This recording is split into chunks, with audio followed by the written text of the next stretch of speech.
Hello दोस्तों, स्वागत है टेक्निकल अशोक के इस एक और वीडियो में, जिसमें आज हम ट्रांसफार्मर बनाना सीखेंगे कि ट्रांसफार्मर को किस प्रकार से बनाया जाता है। ये हमारे पास एक ट्रांसफार्मर है जो कि मेरे एक इक्विपमेंट में लगा हुआ था, बट ये ट्रांसफार्मर अब ख़राब हो गया है। ये ट्रांसफार्मर की जो रेटिंग है वो है 230 इनपुट प्राइमरी में, और आउटपुट जो है इसका 012 मतलब 12 वोल्ट का ट्रांसफार्मर है 2 एम्पियर में। तो दोस्तों, हमें ये ट्रांसफार्मर को रिवाइंड करना है। ये ट्रांसफार्मर ख़राब हो चुका है, तो इसको हमें रिवाइंड करने के लिए कुछ मटेरियल की आवश्यकता पड़ेगी, जैसे कि इनपुट लीड हमें दूसरी निकालनी होगी, प्लस इसमें प्राइमरी और सेकेंडरी का वायर, और प्लस ये बाबिन जो है इसके अंदर, इसमें पीवीसी की बाबिन होती है एक, वो बाबिन की आवश्यकता हमें पड़ेगी। यदि इसकी बाबिन सही निकलती तो हम यही वाली बाबिन यूज़ कर सकते हैं, और यदि ये बाबिन ठीक नहीं निकलती है तो ये बाबिन को हम यूज़ नहीं कर पाएंगे, दूसरी हमें नहीं लेना पड़ेगी। और तीसरी चीज़, हमें इसमें कोर तो ऑलरेडी इसमें है ही, तो हमें यही वाली कोर इसमें यूज़ हो जाएंगी। और इसमें हमें एक और चीज़ लगेगी, वो है इंसुलेशन पेपर। इंसुलेशन पेपर, उसके बाद में हमको इसमें और वार्निश लगेगा। तो आइए हम इस ट्रांसफार्मर को बनाने के लिए शुरुआत करते हैं।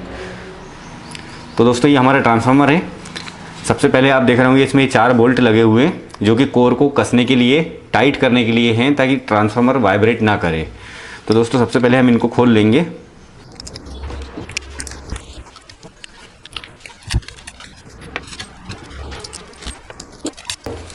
तो ये हमारा ट्रांसफार्मर खुल गया है, आप देख सकते हैं। इसकी कोरों को हमने खोल लिया। उसके बाद इसमें से नट बोल्ट और जो भी सामान निकला उसको व्यवस्थित रूप से रख देते हैं। और अब इस ट्रांसफार्मर को हमें आगे खोलने के लिए इसकी कोर को ठोकना पड़ेगा। कोर को ठोकेंगे तो ये थोड़ी सी लूज़ हो जाएंगी। उसके बाद में हम एक एक इसकी ई टाइप और आई टाइप इसमें पत्तियां लगी हुई हैं, तो ई टाइप और आई टाइप की पत्तियां हम इसकी बाहर निकाल लेंगे, तो ये हमारी बाबिन फ्री हो जाएगी और हमें वायर यहाँ से दिखने लग जाएगा पूरा कम्प्लीटली। और दोस्तों, हम पुराना ट्रांसफार्मर रिपेयरिंग कर रहे हैं, इसलिए हमें यहाँ पर अलग से डाटा निकालने की या डाटा मेजर करने की आवश्यकता नहीं है। डाटा हमारा इसका जो है इसी ट्रांसफार्मर में है। प्राइमरी के और सेकेंडरी के डाटा के लिए आपको इसमें पहले मिलेगी सेकेंडरी वाइंडिंग। तो सेकेंडरी वाइंडिंग को जब आप ओपन करें तो इसके वायर के टर्न गिन लें और वायर का गेज ध्यान में रखें, और उसी सेम गेज का वायर ले आएँ, लगभग उतने ही वेट का, उससे थोड़ा ज़्यादा, ताकि आपके टर्न कम ना पड़े। और सेम प्रोसेस प्राइमरी में भी हमें करना है कि टर्न गिन लेना है। तो सेम टू सेम जिस प्रकार का ये ट्रांसफार्मर बना हुआ है, 230 वोल्ट इनपुट और आउटपुट में 12 वोल्ट देगा 2 एम्पियर में हमको। तो दोस्तों, इसको पूरा खोल लेते हैं हम अब, फिर उसके बाद इसको रिवाइंड करते हैं।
तो दोस्तों, जैसा कि आपने देखा, हमने इसकी आई टाइप की पत्ती इसको बोलते हैं और ई टाइप की पत्ती इसको बोलते हैं।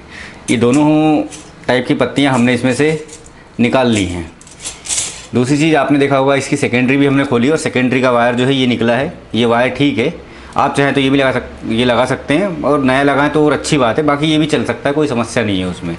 बट आप ये देखेंगे प्राइमरी में कि प्राइमरी शॉर्ट हो चुकी है, इसकी जल गई है प्राइमरी, ये आपको दिख रहा होगा यहाँ पर। तो प्राइमरी के अब हमको टर्न गिनना है, प्राइमरी की टर्न कितने आराम से निकालना है।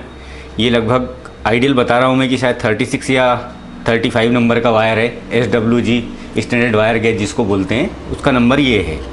35 या 36 होगा समथिंग। तो इसको हमको निकालना है पहले पूरा संभाल कर, ऐसा कि बाबिन ना टूटे, क्योंकि हम बाबिन भी यही यूज़ करने वाले हैं, क्योंकि बाबिन ख़राब नहीं हुई है। इसलिए हम सेकेंडरी के लिए, प्राइमरी के लिए ये वाला वायर यूज़ करेंगे जो कि सेम है। ये नया वायर यूज़ कर रहे हैं और ये वाला वापस से हम पुराना ही कर रहे हैं क्योंकि ये ठीक निकला है। तो चलिए आइए आगे का कार्यक्रम शुरू करते हैं। तो दोस्तों जैसा कि आपने देखा कि ये बॉबिन मैंने निकाल ली है, पूरा प्राइमरी कॉइल इसकी अलग कर दी है। ये इसकी प्राइमरी कॉइल थी, आप देख सकते हैं ये। अब इसके टर्न हमको गिनना है और बॉबिन इसकी ये वाली यूज़ हो जाएगी जैसा कि मैं आपको बता चुका हूँ। तो दोस्तों इसके बाद में हमें ये नया वाला वायर प्राइमरी में यूज़ करना है और ये वाला सेकेंडरी में। तो आइए इसके टर्न गिन लेते हैं, उसके बाद बाकी फिर इस पर इंसुलेशन पेपर वगैरह लगा करके और टेपिंग वगैरह अच्छे से करके इंसुलेट करके फिर इसकी प्राइमरी कॉइल को वाइंड करते हैं। तो दोस्तों हमने ये बॉबिन पूरी क्लियर कर ली है, खोल लिया है, इसका वायर भी टर्न भी गिन लिए हैं और इसको हमने एक ड्रिल मशीन में लगा दिया है। यहाँ पर एक गुटके की सहायता से, लकड़ी का गुटका लिया है, उसकी सहायता से हमने ये बॉबिन को फिक्स कर लिया है ताकि ये बॉबिन दबे ना, हम वायर लपेटे तो और हिले ना, इसके लिए। और हमने यहाँ पर एक यूज़ करी है ड्रिल मशीन, ये है 300 वाट की और हम इसको जो है 30 वोल्ट डीसी सप्लाई से ऑपरेट कराएंगे। और हमने इसके जो टर्न गिने हैं वो 1 मिनट में 210 टन के समथिंग हैं, 200 टन के आसपास हैं। तो इस प्रकार से हमें इसमें प्राइमरी में जो करना है 1750 टन करना है, 1750 टन करना है। तो इसको लगभग हमें 8 मिनट 20 सेकंड चलाना पड़ेगा। तो आइए शुरू करते हैं वायर लपेटना। तो दोस्तों इसमें वायर अपने को लपेटने के पहले एक इंसुलेशन पेपर लगा दे तो सेफ़ रहता है, ताकि अपनी बॉबिन डायरेक्टली ना जले। और बाई चांस अपन जब इसमें कोर को फिट करते हैं तो कोर फिट करते टाइम कई बार क्या होता है, ये कोर मेटल की होती है और ये प्लास्टिक का होता है, इस कारण से कोर प्लास्टिक के अंदर घुस जाती है और ट्रांसफार्मर ग्राउंड हो जाता है। तो इसलिए एक सेफ्टी पर्पज़ से ये लगा दें ताकि ये प्रॉब्लम अपने को आगे ना आए। तो आइए इसको लगा देते हैं।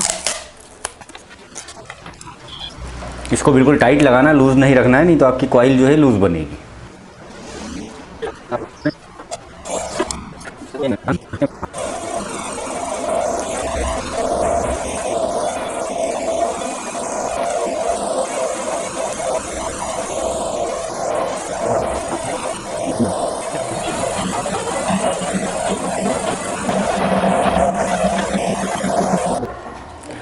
दोस्तों जैसा कि आपने देखा इसको पूरा वायर लपेट दिया है। जितने हमें टर्न चाहिए थे 1750, 1750 टर्न इसमें कर दिए हैं। अब हम लोग इसकी वायरिंग कर लेते हैं पहले, क्योंकि पहले वायर निकालना पड़ेंगे, क्योंकि प्राइमरी है इसलिए इसके वायर निकालना पड़ेंगे हमें पहले। तो वायर निकाल करके फिर इसके ऊपर इंसुलेशन पेपर लपेटते हैं और उसके बाद फिर इसके ऊपर सेकेंडरी वायर लपेटेंगे। तो दोस्तों देखिए आप, हमने इसको वाइंडिंग कर लिया है पूरा। उसके बाद जो है कि अब हम इसमें ये लीड निकाल देंगे बाहर। यदि इस वायर को हम निकालते हैं तो ये टूट जाता है, इसलिए क्या है कि हम इसको सोल्डरिंग करके ये वाला वायर यहाँ पे इससे कनेक्ट करके सोल्डर करके स्लिप चढ़ा के इसको इंसुलेट कर देंगे बढ़िया तरीके से और 6-6 इंच के समथिंग के वायर बाहर निकाल लेंगे लीड के लिए, प्राइमरी के। तो आइए निकाल लेते हैं इन वायरों को।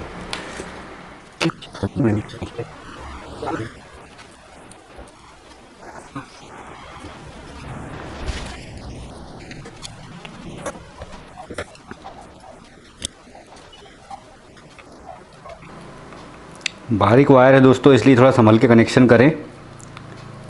ऐसा ना हो कि ज़्यादा खींचने में आप वायर तोड़ लें, या लूज़ कांटेक्ट भी नहीं छोड़ना है, इसलिए इसको सोल्डर कर देंगे हम लोग अभी।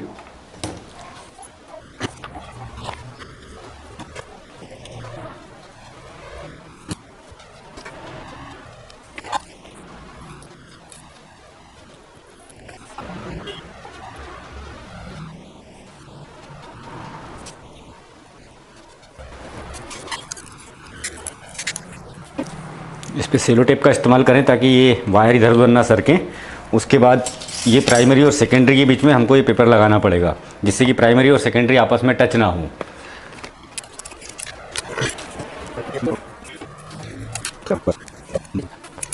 और दोस्तों इसको जो है आपको हमेशा दबा कर लेना है, क्योंकि यदि आपने प्राइमरी का वायर तो इसमें वाइंड कर दिया, बट जब आप सेकेंडरी का वायर वाइंड करेंगे तो ये बॉबिन के बाहर ना निकले। ये चीज़ हमेशा ध्यान रखें कि इसको हमेशा टाइट लेना। यदि बॉबिन के बाहर वायर आया तो वो आपकी कोर से टकराएगा और आपका ट्रांसफार्मर ग्राउंड हो जाएगा और वो ट्रांसफार्मर की वाइंडिंग सही नहीं होगी, फिर वो शॉर्टिंग दिखाएगा। इसलिए हमेशा ध्यान रखें कि इसको टाइट ले। तो ये हमारी प्राइमरी की वाइंडिंग निकल गई है। अब सेकेंडरी के लिए हम पुराना वायर जो हमने बताया था आपको, ये वाला, यही वाला वायर यूज़ कर रहे हैं हम लोग। तो आइए इसको वाइंड कर लेते हैं। और यदि उससे पहले आपको कंफर्म करना है या कि कोई डाउट रहे आपके दिमाग में, तो आप इसको चेक कर सकते हैं सीरीज़ के थ्रू। तो आइए पहले इसको चेक करके दिखा देता हूँ, एक बार चेक करके देख लेते हैं अपन। तो जैसा कि देख सकते हैं दोस्तों, बल्ब अपना थोड़ा सा कम जल रहा है, क्योंकि इसमें रेजिस्टेंस आ गया है। इतने सारे राउंड है, उसके बाद में यदि सप्लाई हम देंगे तो वोल्टेज ड्रॉप हो जाएंगे। इसलिए ये चेक करने से हमें कंफर्म हो गया कि हमारी प्राइमरी वाइंडिंग ठीक हुई है।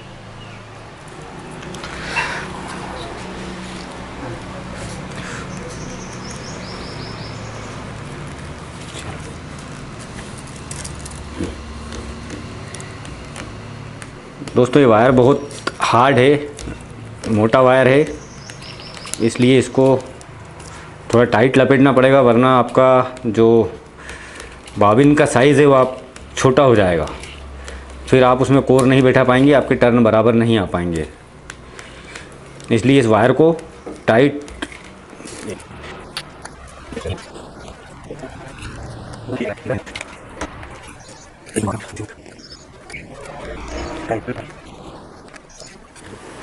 तो दोस्तों देखिए, हमारा एक राउंड कंप्लीट हो गया है। इसमें लगभग जो हैं 30 टर्न के आसपास आए हैं। तो इससे आइडिया लगा सकते हैं अपन कि 30 टर्न एक में आए हैं, तो इसमें 91 टर्न थे, तो इसमें 3 रो बनेंगी ऐसी, एक बन चुकी है। और यदि आप इस ट्रांसफार्मर को थोड़ा और अच्छा बनाना चाहते हैं, तो जैसे आपका ये एक लेयर पूरी हो गई है, तो इसके ऊपर हल्का सा सेलो टेप जो होता है उसको लपेट दें। यदि बाई चांस कहीं पे वायर छिला होगा या उसमें कोई कट लगा होगा, तो आपस में वायरिंग शॉर्ट नहीं होगी। बट वैसे उसकी आवश्यकता होती नहीं, बट आप लगा सकते हैं अगर अच्छा बनाना है आपको तो। क्योंकि हमने यहाँ पर पुराना वायर यूज़ किया है और एक्चुअल में इसका वार्निश यदि कहीं से घिस गया होगा तो हम शायद देख ना पाएँ, इसलिए टेप लपेटना ज़रूरी है। तो अपन टेप लपेट देते हैं इस पर।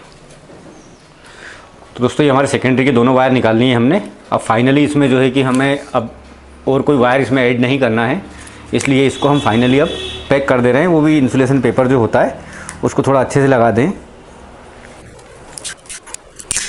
और उसके ऊपर से फिर जो सेलो टेप होता है हमारा 1 इंच वाला, उसको लपेट दें ताकि इंसुलेशन पेपर अच्छे से। तो दोस्तों जैसे कि आप ये देख रहे हैं कि हमारी कॉइल पूरी रेडी हो चुकी है। कॉइल हमारी पूरी रेडी हो चुकी है।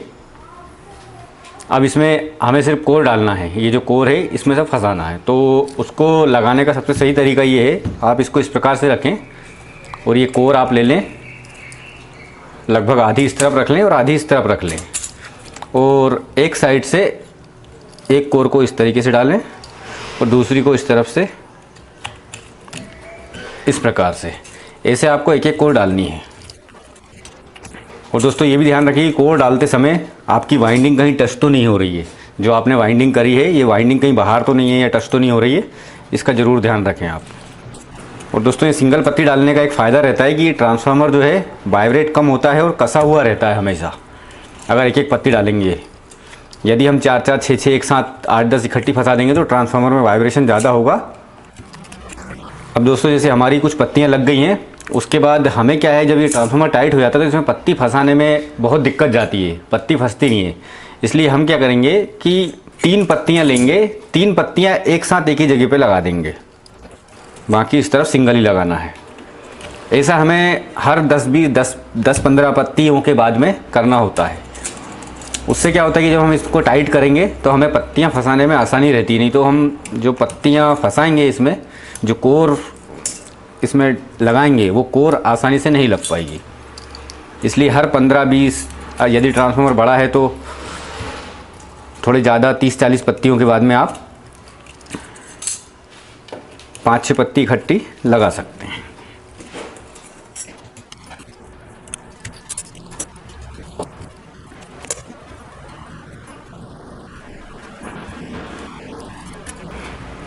अब जैसा कि दोस्तों आप देख रहे हैं इसमें पत्तियां टाइट फंसने लग गई हैं।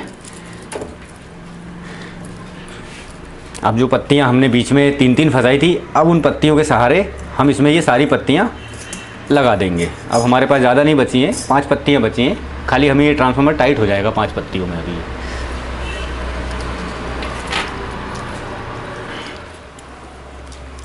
कुछ इस तरीके से करना होता है। आपको देखना होगा कि हमने 3 पत्ती कहाँ लगाई है, वहाँ पे थोड़ा सा स्क्रू ड्राइवर की सहायता से स्पेस बनाना है और ये पत्ती को उसमें आराम से जहाँ जहाँ तक वो जा रही है उसमें उसको फिक्स करना है। अब स्क्रू ड्राइवर को निकाल सकते हैं और ये पत्ती को सीधी लेके, आप देखें पत्ती तिरछी ना जाए, नहीं तो ये बाबिन को डैमेज कर सकती है। इसलिए हथौड़ी से ठोक कर दोनों साइड से इसको सीधा कर लें और हल्का हल्का जब इसको हथौड़ी, देखिए दोस्तों ये चली गई।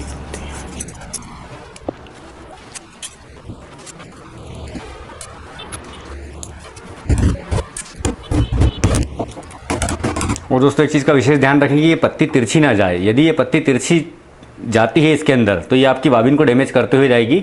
हो सकता है ट्रांसफार्मर आपका लीकेज हो जाए। इसलिए पत्तियां हमेशा सीधी ही जाएं। इसलिए बराबर दोनों साइड में बराबर बराबर ठोकें। देखिए दोस्तों ये सारी ई टाइप की पत्तियां हमारी इसमें लग चुकी हैं। अब हमें जो है इसमें आई टाइप की पत्तियां लगानी है बाकी की।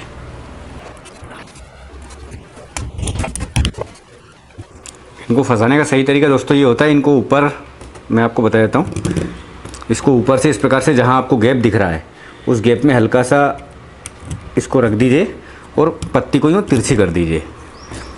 सभी पत्तियों में ऐसा करेंगे आप तो ये आसानी से लग जाती हैं पत्तियाँ। तो दोस्तों आप देख सकते हैं इसमें कोर हमने लगा ली है सारी की सारी दोनों साइड से। अब इसका जो फ्रेम है माउंटिंग, तो दोस्तों इसको फिट कर देते हैं अब हम लोग कुछ इस प्रकार से।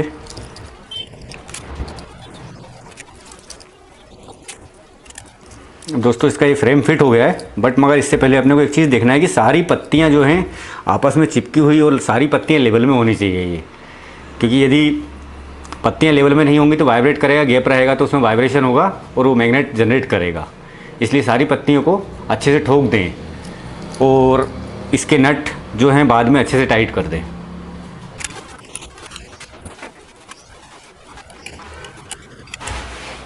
दोस्तों ये हमारे सारे नट टाइट हो गए हैं। अब आइए इसको चेक कर लेते हैं। तो दोस्तों अब हम इसको चेक कर लेते हैं फाइनली। तो फाइनली चेक करने के लिए हमने इसके लिए सीरीज़ वायर लिया हुआ है।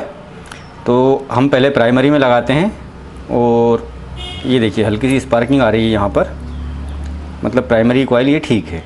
और इसका ग्राउंड चेक कर लेते हैं। देखिए यदि ग्राउंड होता या कहीं से लीकेज होता तो ये इस पर बल्ब इस तरीके से जल जाता, मतलब ये ठीक है। प्राइमरी इसकी सही है।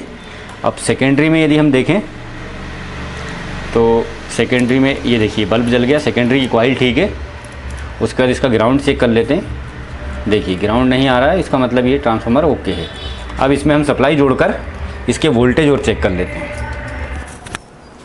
तो दोस्तों इसमें हमने सप्लाई के वायर जोड़ दिए हैं। अब हम इसको सप्लाई दे रहे हैं और हम देखेंगे कि इसमें आउटपुट कितने वोल्ट आ रहा है। देखिए दोस्तों 12.08 वोल्ट आ रहा है। हमने इसको 230 वोल्ट की सप्लाई दी है और हमने बनाया भी उसी हिसाब का था। 230 पे 12 वोल्ट हमें चाहिए थे। तो देखिए एग्जैक्टली बिल्कुल वोल्टेज बराबर आ रहे हैं हमारे। तो दोस्तों ये आपने मीटर पे देखा, अभी हमने मीटर पे चेक कर रहे थे कि वोल्टेज कितने आ रहे हैं। अब हम इस पर थोड़ा सा लोड लगाकर भी चेक करते हैं। यहाँ पर हमने लिया है एक बाइक का 12 वोल्ट का बल्ब, जिसको कि हम यहाँ पर कनेक्ट कर रहे हैं। तो आप देखेंगे एक वायर मैंने लगा रखा है ऑलरेडी पहले से और ये दूसरा वायर टच कर रहा हूँ इस पर। ये देखिए दोस्तों,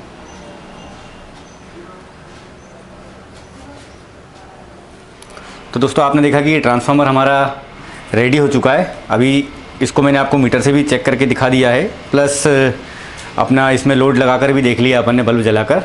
अब खाली फाइनली इसको वार्निश में हमें डुबाना है, मतलब वार्निश में इसको डीप करना है हमें।